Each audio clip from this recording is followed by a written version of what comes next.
হাদি বারবার টকশোতে বলতে আমি শহীদ হতে চাই, আল্লাহ তাআলা কবুল করেছেন। ইমানের পাওয়ার কত, মনোবল কত শক্ত ছিল, জবানের কথাটা আল্লাহ তাআলা পছন্দ করেছেন। ইমানের ওপরে অবিচল অটল থেকে হাদির শাহাদত বরণ হয়েছে। জালেমরা মজলুম বানায়া জুলুম করে হাদিকে হত্যা করে ফেলেছে, শাহাদতের মর্যাদা দিয়েছেন আল্লাহ তাআলা। জোরে বলেন ঠিক কিনা? এক হাদি শহীদ হয়েছে, লক্ষ হাদি বাংলার ঘরে ঘরে জন্ম নিয়েছে। জোরে বলেন ঠিক কিনা? রব বলেন, যারা আমার পথে শহীদ হবে, যারা আমার জন্য জীবন দেবে, যারা জালেমের বন্দিশালায় জীবন দেবে, মজলুম হয়ে জীবন দেবে, লা তাহসাবান্নাল্লাযীনা কুতিলু ফি সাবিলিল্লাহি আমওয়াতা বাল আহইয়াউন ইনদা রাব্বিহিম ইরযাকুন। বলেন আল্লাহু আকবার। রব বলেন, তোমরা তাদেরকে মৃত্যু বলো না, তারা মৃত্যুবরণ করে না, তারা মরে না।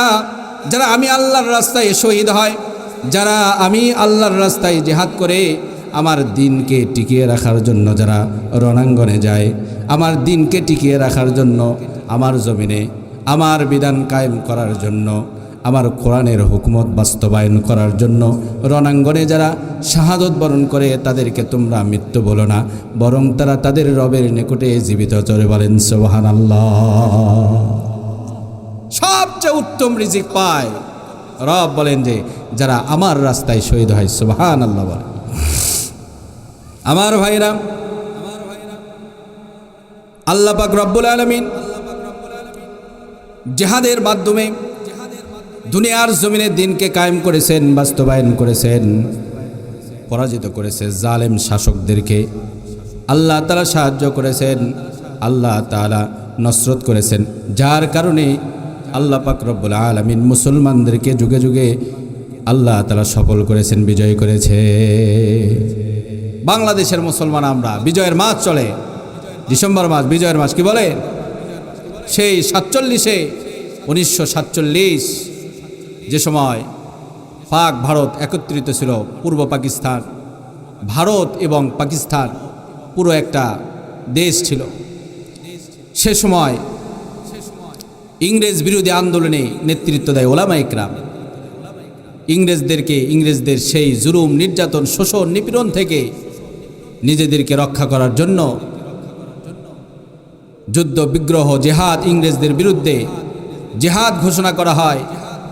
মৌলানা হুসাইন আহমদ মাদানী রহমাতুল্লাহ আলাইহির সে সময়ের ফতুয়া, সেই ফতুয়ার উপরে উজ্জীবিত হয়ে রণাঙ্গনে ছুটে যায় সেই পাক ভারতের ধামাল ছেলেরা।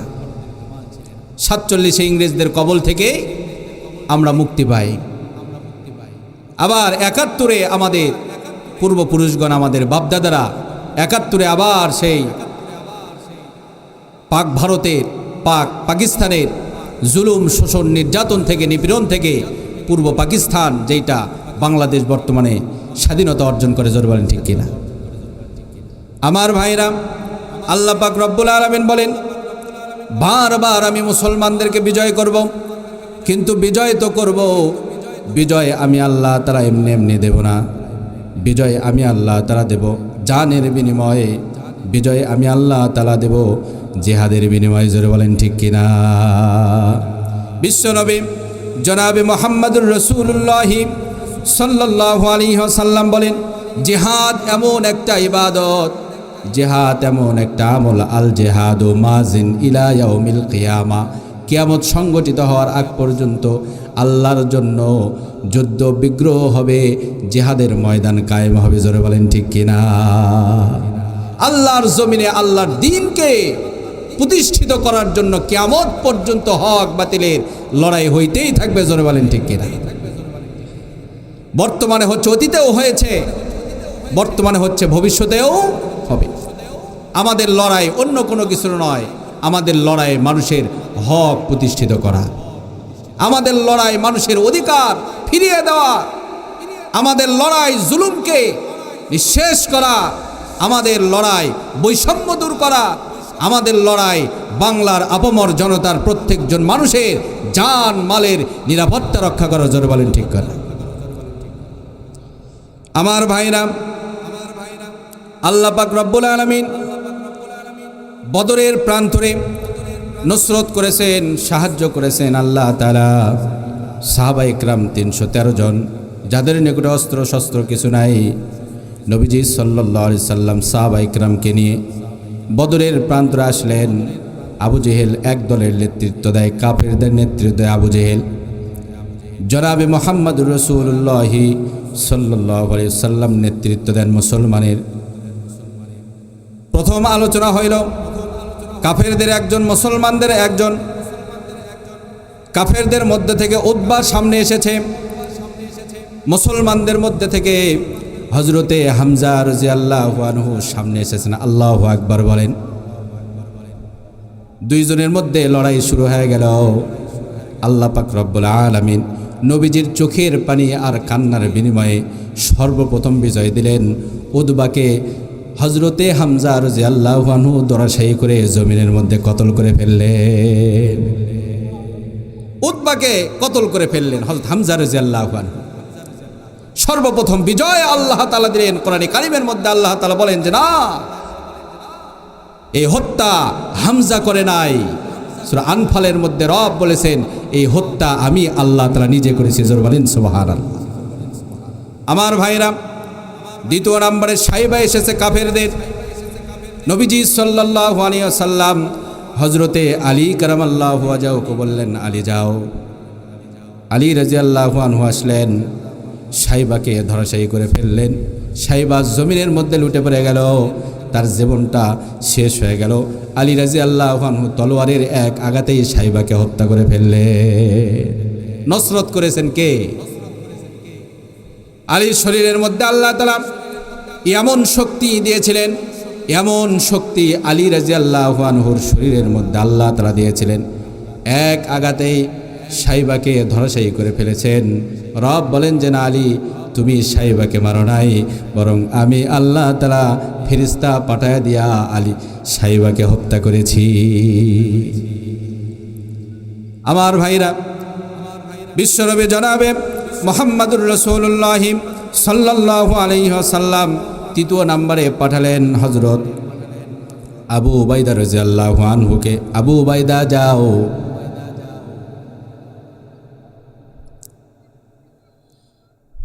আবু উবাইদা, হযরতে আবু উবাইদা প্রস্তুত হয়ে গেলেন। আবু জেহেল কাফেরদের মধ্য থেকে একজনকে পাঠায় দিল, যাও আবু উবাইদার সঙ্গে মোকাবেলা করো। তৃতীয় নাম্বার ব্যক্তি হযরতে আবু উবাইদা রাদিয়াল্লাহু আনহু তৃতীয় কাফেরকেও আল্লাহ তাআলার সাহায্যের সাথে সাথে কতল করে ফেললে। তিনজন কাফের সরদার নেতা, সবচেয়ে পাওয়ারফুল নেতা ধরাশায়ী হওয়ার পরে কাফেরদের মনোবল ভেঙে গেল। ভেঙেছেন কে? আল্লাহ। রব বলেন ইন তানসুরুল্লাহ ইয়ানসুরুকুম, তোমরা যখন আমি আল্লাহকে সাহায্য করবে, আমি আল্লাহর দ্বীনকে সাহায্য করবে, আমি আল্লাহর জন্য যখন মুজাহাদা করবে, চেষ্টা করবে, তো আমি আল্লাহ তাআলা তোমাদেরকে সফলতার পথ দেখাবো। জোরে বলেন ঠিক কিনা? ওয়াল্লাযীনা জাহাদু ফিনা লানাহদিয়ান্নাহুম সুবুলানা ওয়া ইন্নাল্লাহা মাআল মুত্তাকিন। বলেন আল্লাহু আকবার। রব বলেন আমার জন্য তোমরা যদি মুজাহাদা করো, আমি আল্লাহ তাআলা সফলতার সাথে হেদায়েতের রাস্তা খুলে দেব। কাফেরদের মনোবল ভেঙে গেছে। নবীজি সাল্লাল্লাহু আলাইহি সাল্লাম বদরের প্রান্তরে রণাঙ্গনে জিহাদ শুরু হয়ে গেল। নবীজি সাল্লাল্লাহু আলাইহি সাল্লাম বীরবিক্রমে সাহাবায়ে কেরামদেরকে নিয়ে 313 জন সাহাবীকে নিয়ে কাফেরদের উপরে আক্রমণ করল। 1000 কাফের পরাজিত হয়ে গেল। কাফেরদের 70 জন কাফের ইন্তেকাল করেছে। নবীজি সাল্লাল্লাহু আলাইহি সাল্লামের সাহাবাদের মধ্য থেকে 14 জন শাহাদতের পেয়ালা পান করেছে। বলেন সুবহানাল্লাহ। বদরের প্রান্তরে নসরত সাহায্য এসেছে আল্লাহ তাআলা। 14 জন মুসলমান সাহাবায়ে কেরাম যারা শহীদ হলেন, আর কাফেরদের মৃত্যুবরণ করেছে 70 জন। আমার ভাইরা, সবচেয়ে মজার কথা হলো আবু জেহেল যে নেতৃত্ব দিচ্ছিল, আবু জেহেলও বদরের যুদ্ধে ইন্তেকাল করলো, মারা গেল, তাকেও শেষ করে ফেলা হলো। কাফেররা পরাজিত হলো। কাফেরদের পরাজিতর মূল কারণ ছিল তারা দুনিয়া লুবি ছিল, তারা ছিল জালেম।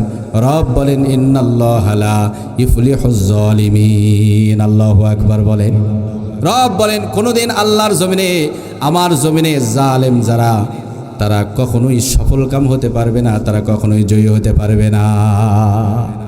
যারা জালেম, যারা মানুষের উপরে জুলুম করে, জনগণের উপরে জুলুম করে, মাখলুকের উপরে জুলুম করে, আল্লাহর উত্তম সৃষ্টি মানব জাতির উপরে যারা জুলুম করে, রব বলেন এদের অস্তিত্ব আমি আল্লাহ তারা জমিনে রাখবো না। স্বৈরাচারী সরকার তো পালিয়েছে, তাদের অস্তিত্ব বাংলার জমিনে আছে নাকি? জোরে বলেন আছে? গদিও নাই, চেয়ারও নাই, পাওয়ারও নাই। নিজের জীবনটা রক্ষা করার জন্য নিজের জন্মভূমি বাংলার জমিনেও তাদের ঠাঁই নাই। জোরে বলেন ঠিক কিনা? তাড়িয়েছেন কে? তাড়িয়েছেন আল্লাহ তাআলা। আল্লাহ তাআলা যদি কাউকে ধরে তার কোনো রক্ষা থাকে না। মানুষ, পৃথিবীর মানুষ, আল্লাহ তাআলার পাকড়াও বড় কঠিন। ইন্না আযাবি লাশাদীদ। রব বলেন আমি যদি কাউকে আযাব দেই, আমি যদি কারো উপরে গজব নাজিল করি, আমি যদি কারো উপরে অসন্তুষ্ট হয়ে যাই, তা আমার যে পাকড়াও, আমার যে গজব, আমার যে আযাব, এইটা সবচেয়ে বড় ভয়ঙ্কর। ঠিক না আমার ভাইরা? পৃথিবীর জমিনের সবচেয়ে পাওয়ারফুল ক্ষমতাধর বাদশা ছিল ফিরাউন। কি নাম? ঠিক না? সবচেয়ে পাওয়ারফুল ক্ষমতাবান রাষ্ট্র পরিচালক ছিল নমরুদ।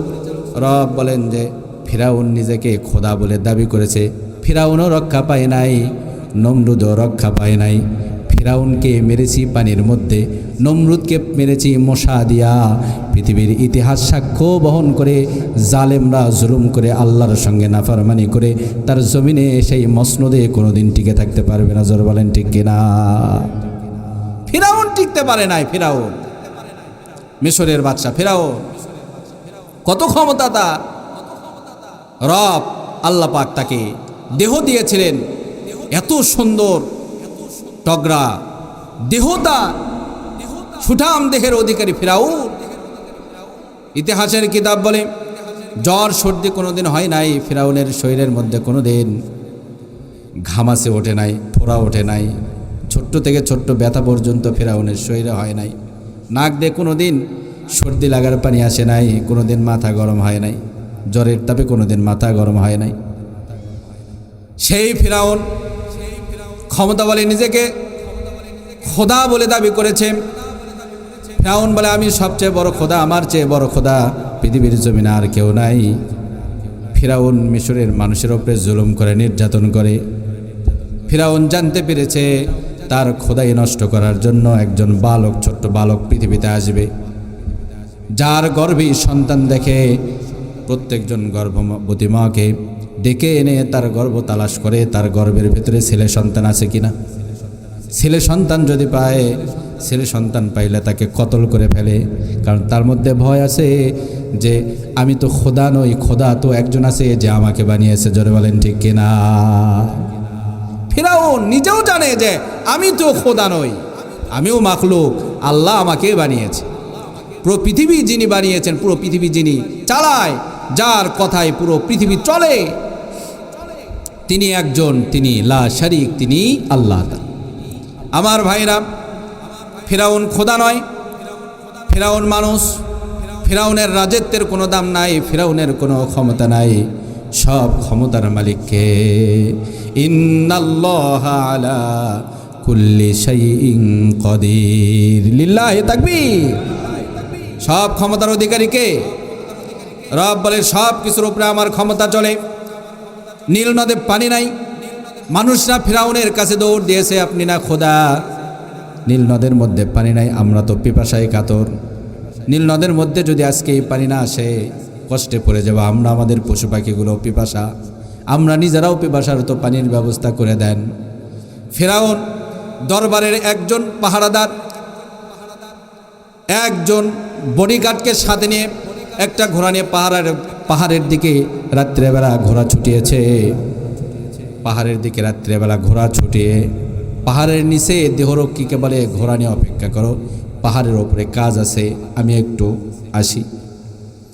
পাহাড়ের ওপরে গিয়ে নিজের পা দুটোকে উপরের দিকে ঝোলাইয়া দিয়েছে, নিজের পা দুটোকে উপরের দিকে ঝোলাইয়া দিয়া মাথাটা নিচের দিকে ঝোলাইয়া দিয়া রবকে ডাক দিছে, আল্লাহ আমি তো খোদা নই, নীল নদের পানি আমার কথায় বাড়েও না কমেও না, এক ফোঁটা পানি নীল নদে তৈরি করার ক্ষমতা আমি ফেরাউনের নাই। আল্লাহ তুমি যদি নীল নদের মধ্যে পানি না দাও আমার খোদাই থাকবে না, মৃত্যুর পরে যা করো করবে আল্লাহ, অন্ততপক্ষে যতদিন বেঁচে আছে আমার খোদাইটা যেন আল্লাহ তুমি টিকে রাখো, নীল নদের মধ্যে পানির ব্যবস্থা করে দাও। আল্লাহ তো ফিরাউনকে বানিয়েছে, ফিরাউনের কথাও তো আল্লাহ তাআলা শুনবে নাকি না? ইমানদারের কথাও শুনবে, ফিরাউনের কথাও শুনবে। পৃথিবীর জমিনে কত মানুষ নামাজ পড়ে না কিন্তু খায় কার রিজিক? আল্লাহ তাআলা বলে আমি নামাজের মাধ্যমে রিজিক দেই। ওয়ামুর আহলাকা বিসসালাতি ওয়াসতাবির আলাইহা লা নাসআলুকা রিজকা নাহনু নারযুকুকা ওয়াল আকিবাতু লিত্তাকওয়া। বলেন আল্লাহু আকবার। রব বলে নামাজ পড়ো, নিজে নামাজ পড়ো, নামাজের উপরে নিজে অটল থাকো, পরিবারের মানুষকে নামাজের তাকিদ করো। লা নাসআলুকা রিজকা, আমি তোমার নিকটে রিজিক চাই না, নাহনু নারযুকুকা, রিজিক আমি আল্লাহ তাআলা তোমার নিকটে পাঠায়া দেব। রিজিকের মালিক কে? ওমা মিন দাব্বাতিন ফিল আরদি ইল্লা আলাল্লাহি রিজকুহা। যত মাখলুক আল্লাহ তাআলা বানিয়েছেন সব মাখলুককে আল্লাহ পাক রব্বুল আলামিন রিজিক দেয়, সবার রিজিকের জিম্মাদার আল্লাহ। আর সেই রিজিকের জন্য আমরা নামাজকে ছেড়ে দেই, সেই রিজিকের জন্য আমরা দুনিয়া নিয়ে ব্যস্ত, সেই খাবার দাবার নিয়ে আমরা রবকে ভুলে যাই। রব বলেন মা গর্রাকা বিরব্বিকাল করিম, ইয়া আইয়ুহাল ইনসান মা গর্রাকা বিরব্বিকাল করিম। তোমাকে কিসে তোমার রব থেকে আলাদা করে ফেললো? আমার ভাইরা, দুনিয়ার মহাব্বতে আল্লাহকে ভোলা যাবে না, কারণ যারা আল্লাহকে ভুলে যায়, যারা আল্লাহর থেকে দূরে সরে যায়, আল্লাহর সাহায্য তাদের সাথে থাকে না। জোরে বলেন ঠিক কিনা? আল্লাহকে যে নিজে বানাতে পারে, আল্লাহকে যে আপন বানাইতে পারে, জমিন আসমান সমস্ত মাখলুক তার হয়ে যায়। जो तू मेरा तू सब मेरा, फलक मेरा जमी मेरी, जो तू मेरा तू सब मेरा, फलक मेरा जमी मेरी, अगर एक तू नहीं मेरा तो कोई शै नहीं मेरी। আল্লাহ যদি আমার হয়ে যায় পুরো পৃথিবী আমার, আল্লাহ যদি আমার না হয় পৃথিবীর কোনো বস্তুই আমার হইতে পারে না। জোরে বলেন ঠিক কিনা? পুরো পৃথিবীর মালিক কে? আল্লাহ। বাদশাহ হারুন রশিদ, মজার একটা ঘটনা আপনাদেরকে শোনাই। বাদশাহ হারুন রশিদের কয়েকজন বিবি ছিল, খাদেমা ছিল কয়েকজন। বাদশাহ হারুন রশিদ একজনকেই সবচেয়ে বেশি মহব্বত করত, নাম ছিল খালিসা। দেখতে খুব একটা সুন্দর না, বউ যদি সুন্দর না হয় সেই পুরুষ মানুষের শান্তি আছে বলে? মন ভরে? মন ভরে না। যা হয় হোক, চামড়া সুন্দর হতে হবে। জোর ঠিক কিনা? বাদশাহ হারুন রশিদ এই খালিসা নামের এই বাদীকেই বেশি মহাব্বত করে, বেশি ভালোবাসে। অন্য অন্য বিবিরা মন খারাপ করে, কে রে আমরা এত সুন্দর সুরসী, আমাদের যৌবন টকবগা, এত সুন্দর দেহ, বডি ফিটনেস, আমাদের এত মেকআপ শেকআপ করি, এত সেজে গুজে থাকে, তারপরেও বাদশা খালি এই কালে নিক নিয়ে পড়ে থাকে, কুসকুসা এই কালে নিক নিয়ে পড়ে থাকে, ব্যাপার কি রে? বাদশাহ হারুন রশিদের কানে খবরটা গেছে, খালিসাকে নিয়ে অন্যরা হিংসা করে। বাদশাহ একদিন রাজ দরবারে সবাইকে ডাকলেন, বিবিদেরকেও ডাকলেন, উজির মন্ত্রী যারা ছিল তাদেরকেও ডাকলেন, ডেকে বললেন আগামীকাল সূর্য উদয়ের সময় আমার দরবারের যে যে জিনিসের উপরে হাত রাখবে আমি বাদশাহ হারুন সেই জিনিস তারকে মালিক বানাইয়া দেব। বলতেছে যে যে যে জিনিসের উপরে হাত রাখবে আমি তাকে সেই জিনিসের মালিক বানাইয়া দেবো, বাস। যে যেটা নেবে আমি তাকে সেইটা দিয়ে দেব। কেউ আর সারা রাত ঘুমায় না, সারা রাত কারো আর ঘুম নাই। বাদশা কোথায় খাইলো না খাইলো, কি করলো না করলো, কোনো খোঁজ খবর নাই। আমার ভাইরা, খালিসা নামের সেই বাদী বাদশাকে রাত্রেবেলা সুন্দরভাবে খানা খাওয়ায়া বিছানা সুন্দর করে পাড়ে দিয়েছেন। বাদশাহ সারা রাত আরাম করেছেন, খালিসা বাদশার নিকট থেকে সরে নাই। কোন বউ কি নেবে, কেউ ব্যাংকের টাকা নেবে, সে ব্যাংকের কাছে গেছে, যে জমি নেবে সে জমিনের কাছে চলে গেছে, যার গরু বাছুরের মহব্বত সে গরু বাছুরের কাছে চলে গেছে। আছে না নাই?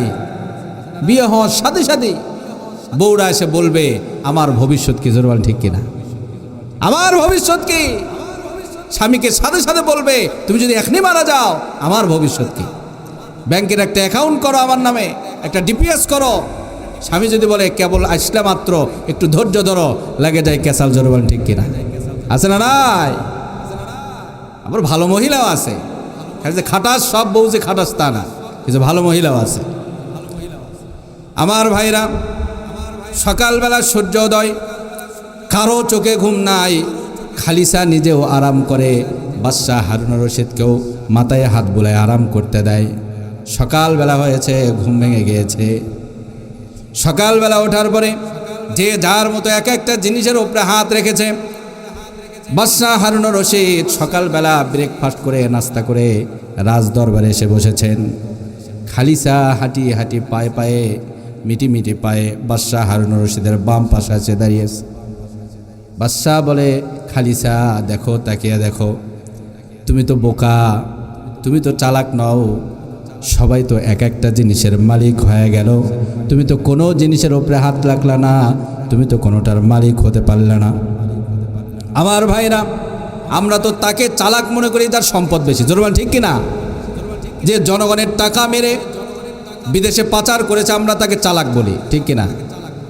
যে মানুষের টাকা মেরে জমি বেশি করেছে, মানুষের সম্পদ মেরে যারা ব্যাংকে টাকা জমিয়েছে আমরা তাদেরকে চালাক বলি। নবীজি বলে না, চালাক ও নয়, চালাক হলো আল কাইয়িসু মান দানা নাফসাহু ওয়া আমিলা লিমা বাদাল মাউত। বিশ্বনবী বলেন চালাক ওই ব্যক্তি, চতুর ওই ব্যক্তি যে দুনিয়ার নফস, দুনিয়ার ধোকার থেকে নিজের নফসকে বাঁচায়, দুনিয়ার ধোকায় পড়ে না। বাল তুসিরুনাল হায়াতাদ দুনিয়া ওয়াল আখিরাতু খায়রুন ওয়া আবকা।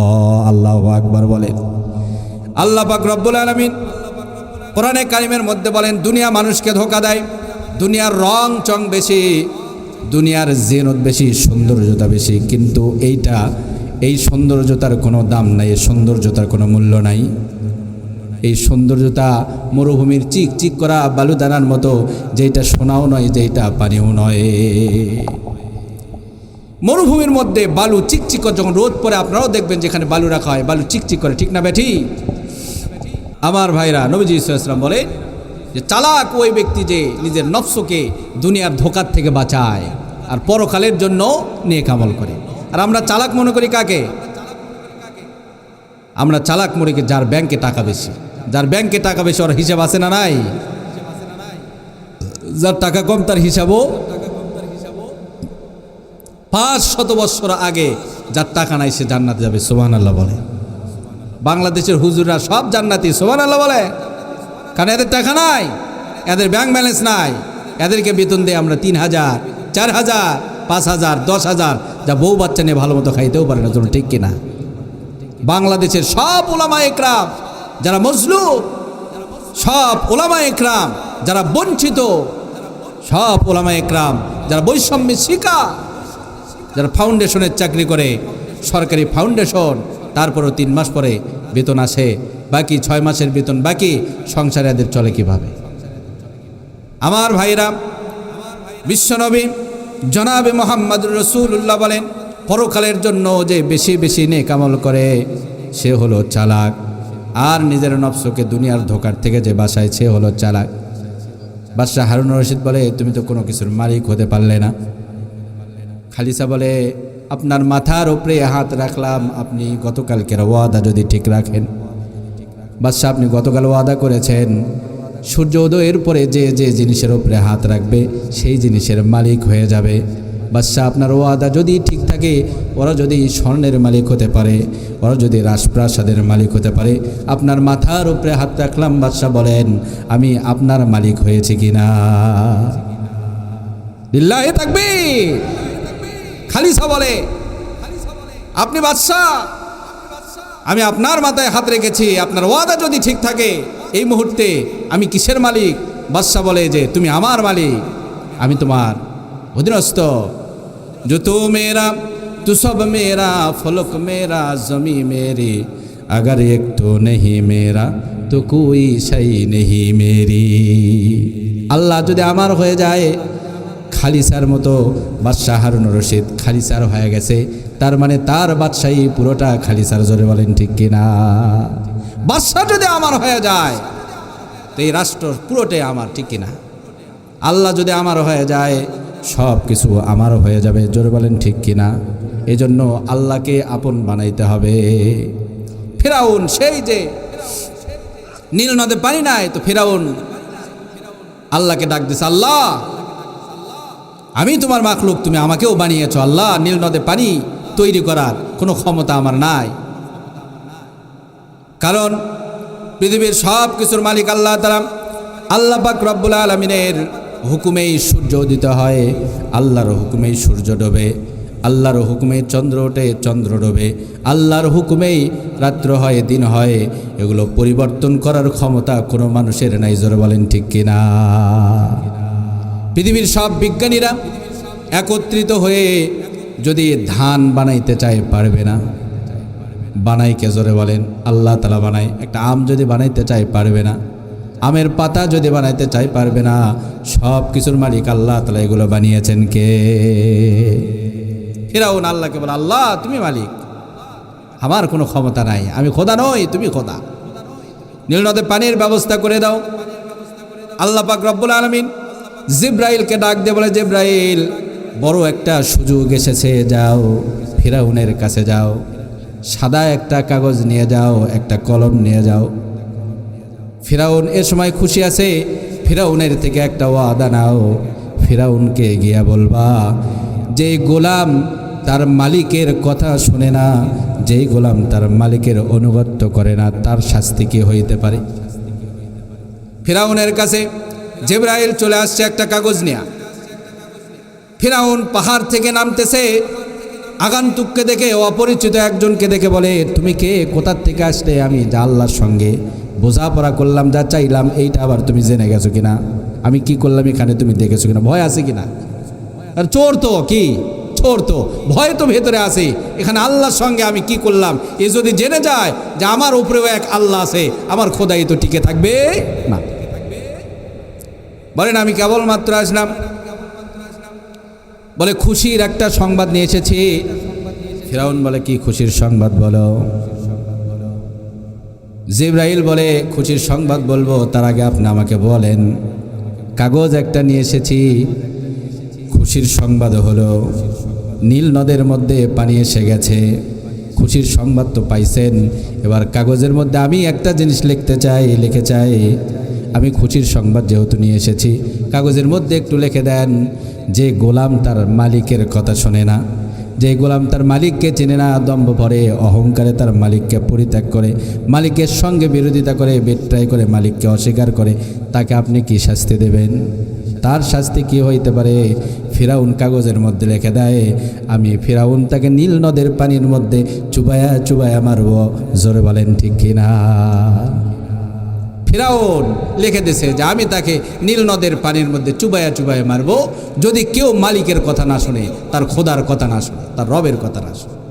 আমার ভাইরা, ফিরাউন জুলুম করতে করতে, নির্যাতন নিপীড়ন করতে করতে, ইমানদারদের উপরে নির্যাতন নিপীড়ন করতে করতে সীমাটা যখন শেষ হয়ে গিয়েছে, রব পাকড়াও করেছে, ধরেছে, ফিরাউনকে আল্লাহ পাক রব্বুল আলামিন নীলনদ পর্যন্ত নিয়ে গিয়েছে। ফিরাউন তার বাহিনীকে অ্যালার্ট করলো, এই মূসাকে হত্যা করতে হবে, শেষ করতে হবে, মূসার বাহিনীকে শেষ করতে হবে, নিঃশেষ করতে হবে, বনি ইসরাইলকে রাখা যাবে না, যতজন এক আল্লাহকে মানে সবগুলোকে দাওয়ার দাও। ফিরাউন মূসা আলাইহিস সালাম তার অনুসারীদেরকে দাওয়ার দিয়েছেন। রব বলেন, মূসা সামনের দিকে আগাও, ভয়ের কোনো কারণ নাই, কারণ আমি আল্লাহ তাআলা তোমার জন্য একাই যথেষ্ট। জোরে বলেন সুবহানাল্লাহ। আল্লাহর সাহায্য যদি আসে, পৃথিবীর কোনো শক্তি তাকে পরাজিত করতে পারে। ইযা জাআ নাসরুল্লাহি ওয়াল ফাত, বিজয় আল্লাহ তাআলা দেন, জয় আল্লাহ তাআলা করেন। আল্লাহ পাক রব্বুল আলামিন যখন সাহায্য করবেন তখন এই সাহায্যকে কোনো ব্যক্তি পরাজিত করার ক্ষমতা রাখে না। জোরে বলেন ঠিক কিনা? আল্লাহ বললেন, মুসা ভয়ের কোনো কারণ নেই, আমি আছি তো, যাও সামনের দিকে যাও। মুসা আলাইহিস সালাম বনি ইসরাইলকে নিয়ে সামনের দিকে গেল। আমার ভাইরা, ফিরাউন পেছন থেকে ধাওয়া করেছে, পাইলে হত্যা করে ফেলবে, সব রকমের প্রস্তুতি ফিরাউনের আছে। পেছন থেকে ধাওয়া করেছে মুসা আলাইহিস সালাম। নীল নদের কিনারায় গিয়ে রবকে ডাকতে বলে, আল্লাহ আমার কোনো পাওয়ার নাই, কোনো ক্ষমতা নাই, তুমি সাহায্যকারী। রব বলেন, কোনো অসুবিধা নাই, হাতের মধ্যে যে লাঠি আমি আল্লাহ তাআলা দিয়েছি, লাঠিতে পানিতে আঘাত করো। মুসা আলাইহিস সালাম আঘাত করছেন তো পানির মধ্যে আল্লাহ তাআলা প্রাচীর নির্মাণ করে রাস্তা বানিয়ে দিয়েছে। মুসা আলাইহিস সালাম নিরাপদে পার হয়ে গেছে। ফিরাউন যখন দেখে যে রাস্তা হয়ে গেছে সুন্দর, মুসা যখন পার হয়ে গেল, মুসা পার হয়েছে তার মানে আমিও পার হতে পারব। ফিরাউন ঝাঁপে পড়ছে, কারণ আল্লাহ পাক রব্বুল আলামিন কোরআনে কারিমের মধ্যে বলেন, না না আল্লাহু ওয়ালিয়ুল্লাযিনা আমানু ইখরিজুহুম মিনাজ যুলুমাতি ইলান নূর। রব বলেন, আমি একমাত্র ইমানদারদের অভিভাবক। জোরে বলেন সুবহানাল্লাহ। ইমানদারদের অভিভাবক কে? ইমানদারদেরকে বাঁচাবে কে? ইমানদার যদি মারাও যায়, শহীদ হয়ে যায়, ইমানদার যদি মারা যায়, কতল হয়, জালেমের জুলুমের শিকার হয়ে যদি ইমানদার মারা যায়, শহীদ হয়ে যায়, রব বলেন যে শহীদ হবে তার ঠিকানা হবে জান্নাত। জোরে বলেন সুবহানাল্লাহ। ইমানদারের কোনো পরাজয় নাই। ইমানদারের কি নাই? কোনো পরাজয় নাই। ইমানদারের কোনো নোকসান নাই, কোনো ক্ষতি নাই। ইমানদার যদি তার ইমানের ওপরে অটল থাকে, কিসের ওপরে অটল থাকে? আমার ভাইরা, আল্লাহ পাক রব্বুল আলামিন ইমানদারদের সফলতার কথা বলেছেন, মুমিনদের সফলতার কথা বলেছেন। কদ আফলাহাল মুমিনুন আল্লাযীনা হুম ফি সলাতিহিম খাশিউন। আল্লাহু আকবার বলে আল্লাহ তাআলা কোরআনে কারিমের মধ্যে বলেন, সফল হবে মুমিনরাই একমাত্র সফল হবে। সুবহানাল্লাহ বলে। সফল হবে কে? কদ আফলাহাল মুমিনুন, মুমিনরাই সফল হবে। ওই মুমিনরা সফল হবে, ওই ইমানদাররা সফল হবে যেই ইমানদাররা তাদের নামাজের মধ্যে খুশু আর খুজুটা ঠিক রাখবে। জোরে বলেন ঠিক কিনা? তার মানে মুমিনের সফলতার সাথে নামাজের সম্পর্ক আছে কিনা? মুমিনের সফলতার সাথে ইমানদারের সফলতার সাথে নামাজের সম্পর্ক আছে। আজ ঘরে ঘরে তালাশ করলে বেনামাজি পাওয়া যাবে কিনা? ঘরে ঘরে তালাশ করলে বেনামাজের অভাব নাই। মসজিদে যায় না। রব বলেন, ফাওয়াইলুল লিল মুসাল্লিন আল্লাযীনা হুম আন সালাতিহিম সাহুন। কিছু মুসল্লি আছে, রব বলেন তারা নামাজ পড়েও ধ্বংস হবে। নাউজুবিল্লাহ বলেন। কোন মুসল্লি তারা? ওই সমস্ত মুসল্লি, যেই সমস্ত মুসল্লিরা, যেই সমস্ত ইমানদাররা তাদের নামাজের ব্যাপারে অলসতা করে, যেই সমস্ত মুসল্লিরা নামাজ পড়ে তাদের নামাজটা ঠিক মতো হয় না, মুসল্লিরা মসজিদে যায় দাঁড়ানো ঠিক হয় না, সূরা কেরাত ঠিক হয় না, মুসল্লিরা নামাজে যায় কেরাত পড়তে পারে না, তিলাওয়াত করতে পারে না, নামাজ পরিপূর্ণভাবে পড়তে পারে না, সেই মুসলমান দ্বারা বিজয় অর্জন করা কোশ্চিনকালেও সম্ভব নয়। জোরে বলেন ঠিক কিনা? মুমিনরা সফল কাম হবে রব বলেছেন, কিন্তু সেই মুমিনরা সফল কাম হবে, সেই ইমানদাররা সফল কাম হবে যেই ইমানদাররা তাদের নামাজের ভেতরে খুশু আর খুজু রাখবে। আমার দ্বীনি ভাইরা, নামাজ এমন একটা ইবাদত যে ইবাদতের মাধ্যমে আল্লাহ তাআলা পৃথিবীর জমিনকে সুন্দর করে দেবেন। আমার ভাইরা, আল্লাহ পাক রব্বুল আলামিন মুমিনদেরকে বিজয় দেবেন, ইমানদারদেরকে বিজয় দেবেন। কারণ ইমানদার পরাজিত জাতি নয়, ইমানদার হলো বিজয়ী জাতি। যুগে যুগে আল্লাহ তাআলা ইমানদারদেরকে বিজয়ী করেছেন। জোরে বলেন ঠিক কিনা? বিজয় হবে একমাত্র ইমানদারের। ইমানদারের পরাজয় বলতে কোনো কিছু নাই। আমার ভাইরা, বিজয় অর্জন করার জন্য রণাঙ্গনে যেতে হবে।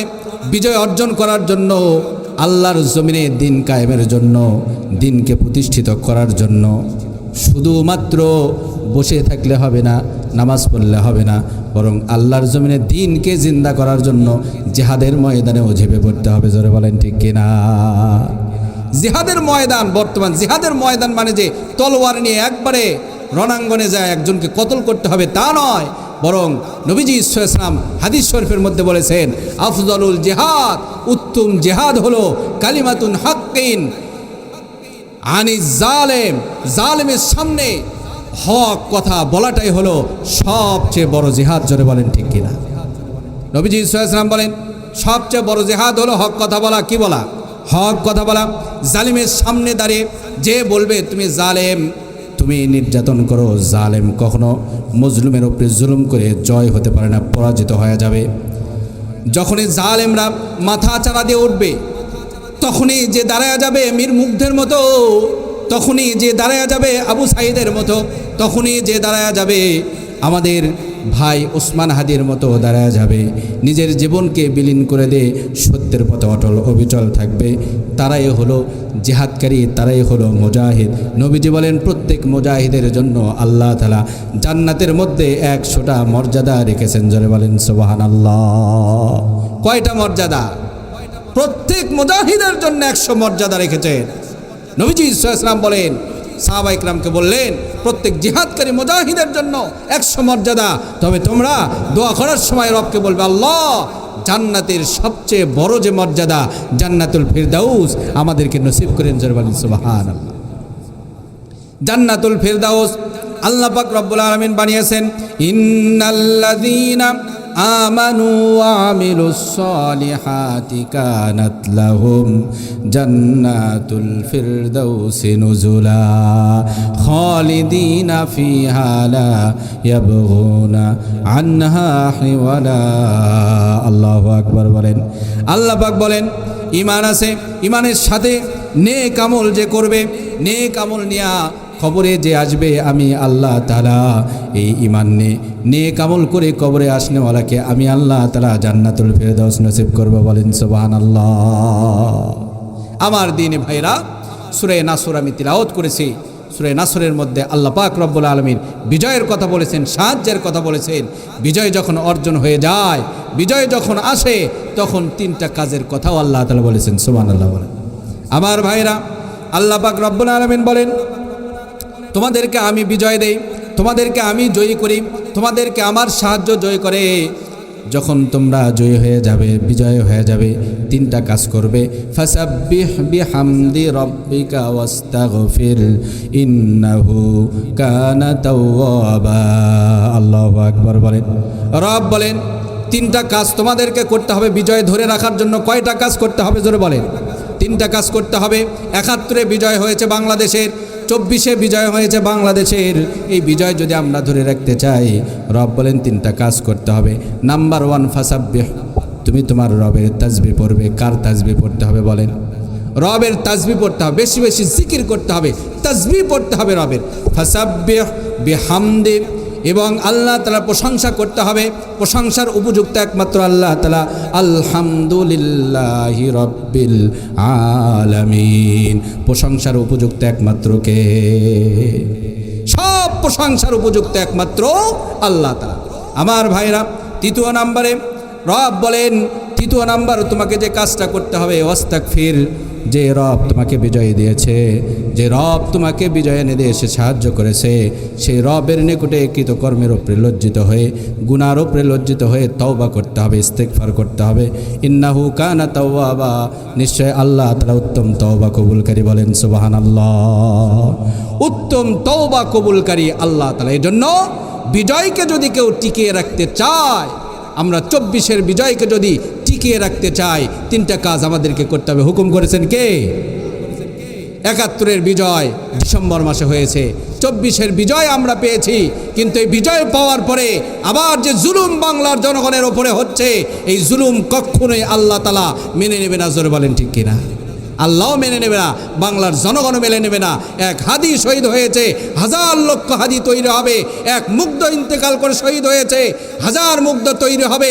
বাংলার এই স্বাধীন জমিকে, বাংলার এই স্বাধীন ভূমিকে অক্ষত রাখার জন্য বাংলার অতন্ত্রপ্রহী জনগণ সব সময় ছিল, আছে এবং ভবিষ্যতেও কেউ বাংলার স্বাধীনতাকে ভুলণ্ঠিত করতে পারবে না।